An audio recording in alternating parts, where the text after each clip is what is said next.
Saturate করে রেখেছে, অর্থাৎ আমি মিলে ওটা পরে আরেকটু যদি খুলে দিই তো চুচুর করে জল ওইখানে এসে জমা হয়, হ্যাঁ কি না? এটাও কিন্তু একটা হোয়াটসঅ্যাপের কারণ। এটা হচ্ছে একটা প্রমাণ যে ওই সয়েলটার সাথে এই সয়েল একটা হাইব্রিড সয়েল।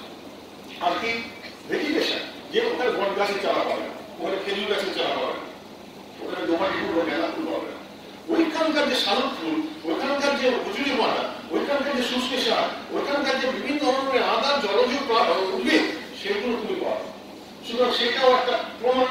আর প্রমাণ প্রাণী পাবে, অর্থাৎ অ্যাকোয়াটিক অর্গানিজম ওখানে পাবে সয়েলটা হাইব্রিড। আর অন্তত বছরে 1 মাস সেটা জলের তলায় জমে থাকে।